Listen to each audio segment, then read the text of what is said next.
Hi everyone! Welcome back to my channel. Okay, so pag-uusapan natin ngayon is kung ano ba yung mga review materials na ginamit ko and naging effective siya sa akin during my NCLEX RN review last year. Okay, so nag-take ako last year. And so first, dapat meron kayong ganito. Ito yung actual na calendar ko, study calendar ko. Ito yung actual na study calendar ko nung nag-exam ako. And dito, sinulat ko talaga, sinulat ko yung mga topics na dapat kong i-review. And meron din akong notes dito kung ano yung mga feeling ko important topics. And doon ako nag-focus. Especially sa mga weaknesses ko na mga topics. Weaknesses kasi madami. Okay, so ginamit ko yung Sanders book na 8th edition and natapos ko siya for almost 2.5 months, like na ganun. 2.5 months natapos ko yung Sanders book. Okay. So, paano ko ginamit yung Sanders book? Is everyday nagbabasa ako ng 2 to 3 chapters and then while binabasa ko yung Sanders or yung topic that day, nag-highlight ako. And pagkatapos kong basahin yung isang chapter, nagsusulat ako sa sarili kong notes. Ito, papakita ko sa inyo. Ito yung mga nagawa ko. Ito, ganyan siya. Ito yung mga nagawa kong notes during sa pag-take down notes ko sa Sanders book. Merong mga important things or basta mga important details na feeling ko is kakailanganin ko siya. Nag-highlight ako and tina-transfer ko dito sa mga ganito ko. Madami akong ganito per system yung ganito ko, notes ko. Galing ito sa Sanders. And meron din akong after kong mag-highlight and then mag-take note ng mga important details from Sanders, sinasagutan ko din yung questions at the end of the chapter kasi merong mga nakalimutan ko na kung ilang items, siguro mga less than 50 items. May mga questions doon sa likod and sinasagutan ko siya and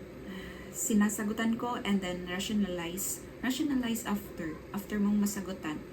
And tips ko sa inyo, while nagbabasa ako ng book, gumagamit ako ng Pomodoro technique.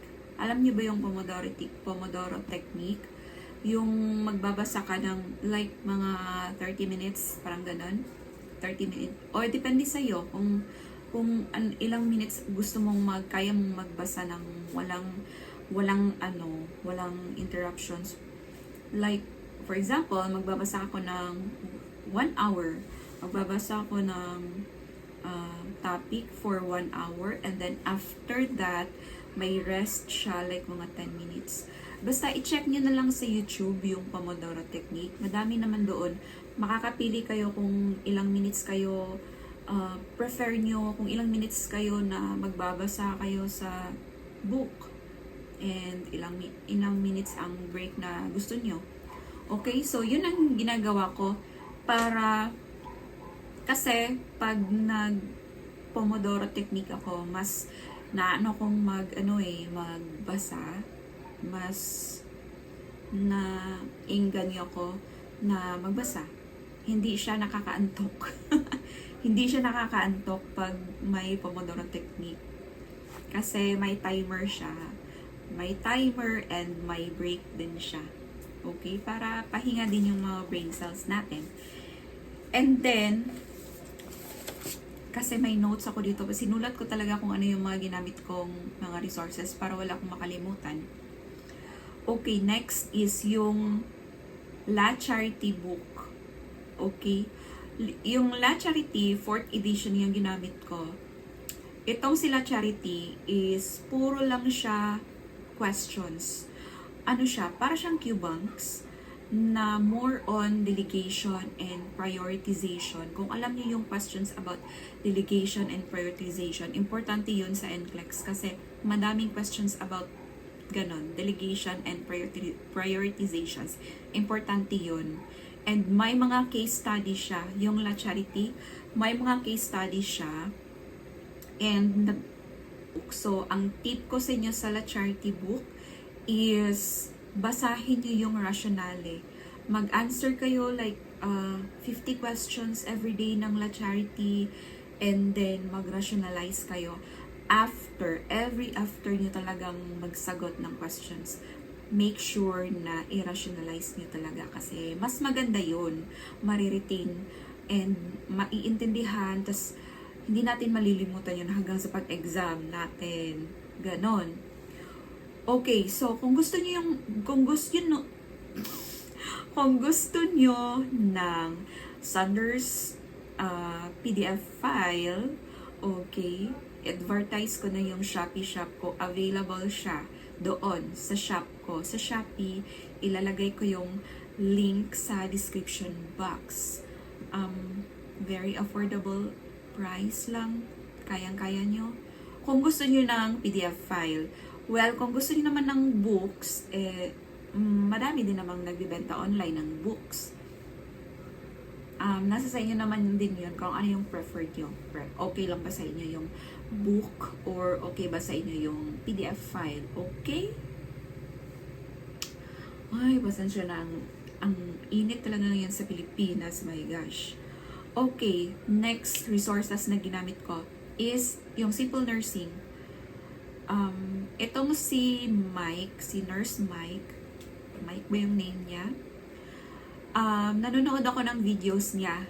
Ang pinanood ko sa videos niya na I think na very helpful sa videos niya is yung mga pharma videos na pinanood ko talaga yung mga pharma videos niya kasi nahihirapan talaga ako sa pharma. So, pinanood ko yung pharma and yung laboratory values niya, mga ganon na mga videos. Marami siyang videos sa YouTube. I-check niyo yun, okay? Next, ginamit ko din is yung That Nursing Proof. May babae dito. May nurse dito na nag-explain siya. And gusto ko yung mga videos niya about OB, maternal and child. Yun ang pinapanood ko sa videos niya. Kasi alam niyo yun, mas naiintindihan ko kasi pag may videos akong pinapanood. And magaling din siya mag-explain. So, sa YouTube videos niya, yung maternal and child naman ang pinapanood ko sa kanya na topic. And then, itong NCLEX Crusade. Okay?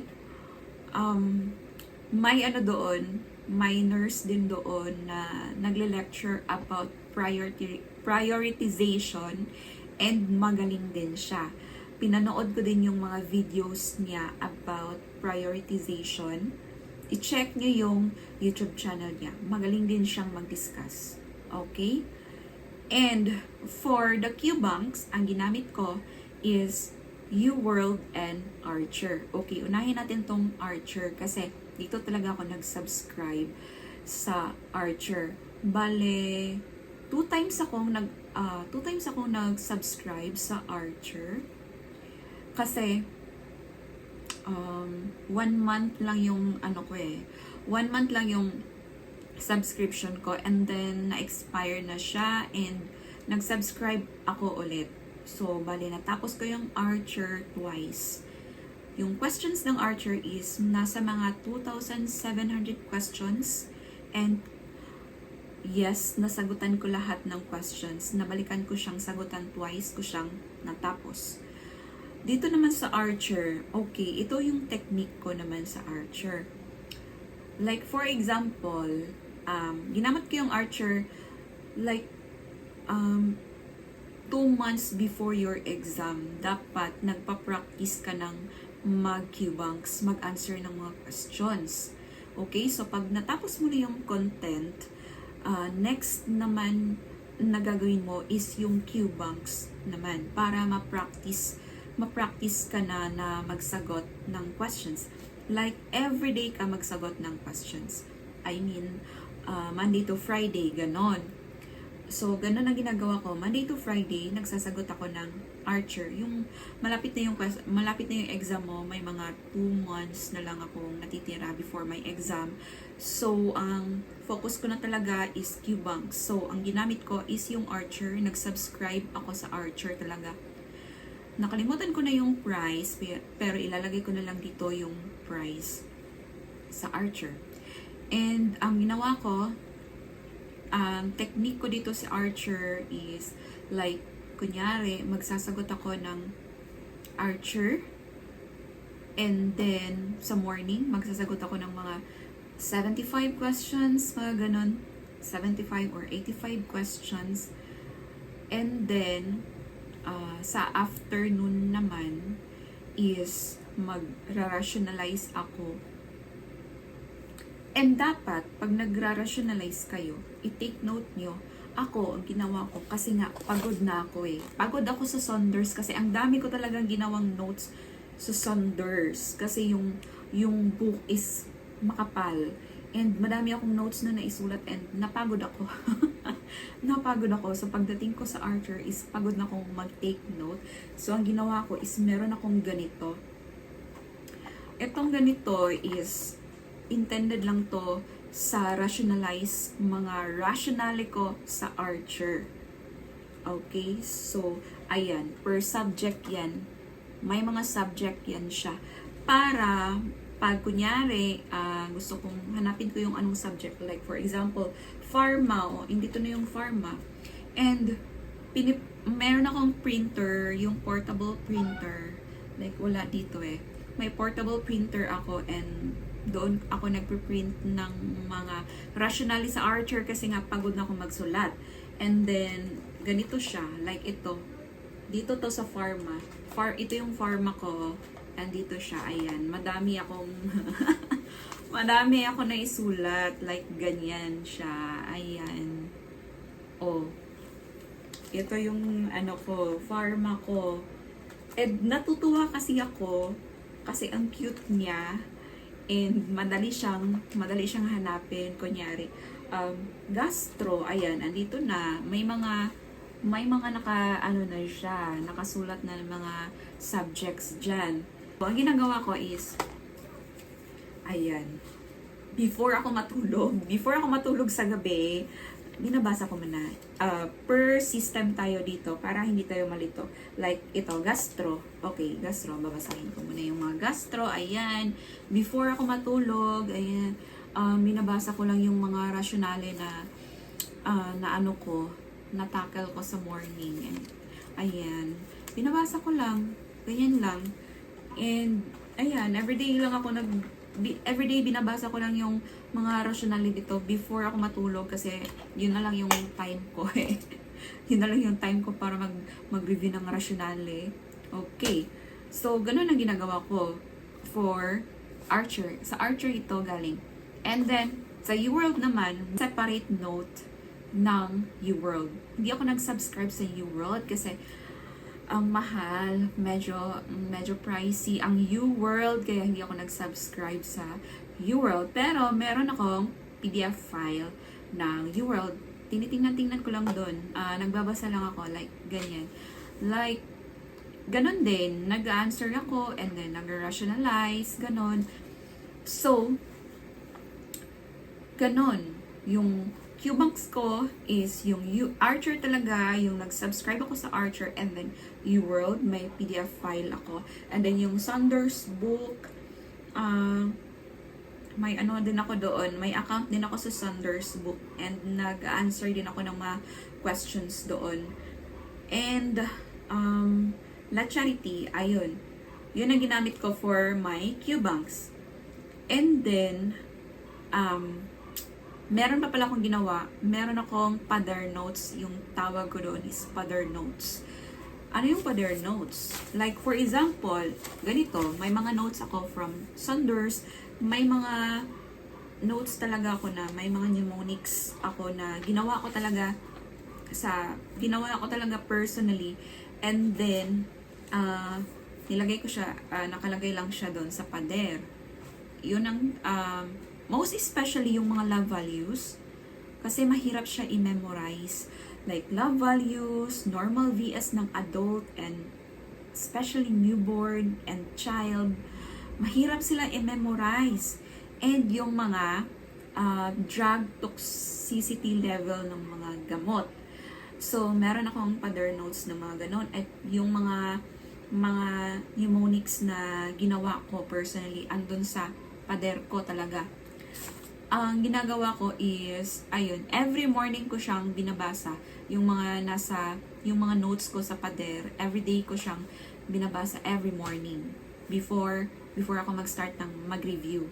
Okay? Para maano mo ba? Para ma-absorb mo din yon, para hindi mo siya makalimutan. Especially yung mga love values. Like, sabi nila, yung next gen is, hindi mo na kailangan mag-memorize ng mga love values.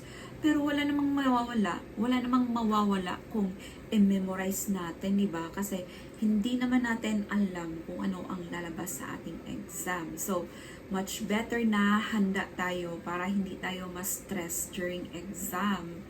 Okay? So, memorize ko talaga, memorize ko talaga yung mga love values. Normal love values, normal VS ng adults and child, at saka yung mga drug toxicity level. Yun ang memorize ko. Nakalagay talaga siya sa pader para hindi ko siya makalimutan. And sa pharma, meron akong ganito sa pharma. Ito, may mga index card. Okay, may mga index card ako sa pharma. Ayan. Emergency drug. Ayan. Oh, ang dami kong ginawa. Ayan. Heart meds. Lahat ng mga meds as a pharma, andyan na siya. Nakaseparate na yung heart meds, respy meds, anticonvulsants, mga psychotic meds. Oh, ayan. Nakalagay na siya. Gumawa kayo ng mga index card na ganito. Kasi, talaga siya, very helpful siya. Ma-retain yung mga infos. Kasi, pag kunyari, wala kayong ginagawa, ayan, magbabasa lang kayo ng mga, notes nyo. O, di ba? Ayan sa akin, no? Okay? So, ayun lang. Ayun lang ang mga, materials ko, review materials ko during my NCLEX review. Okay? So, sa next video ko, isi-share ko sa inyo kung paano mag-answer ng prio questions and anong technique ko sa pag-answer ng mga questions. Okay? And so, ayun lang. I hope may natutunan kayo. Please comment or share, like, subscribe. Okay? So, ayun lang. God bless everyone.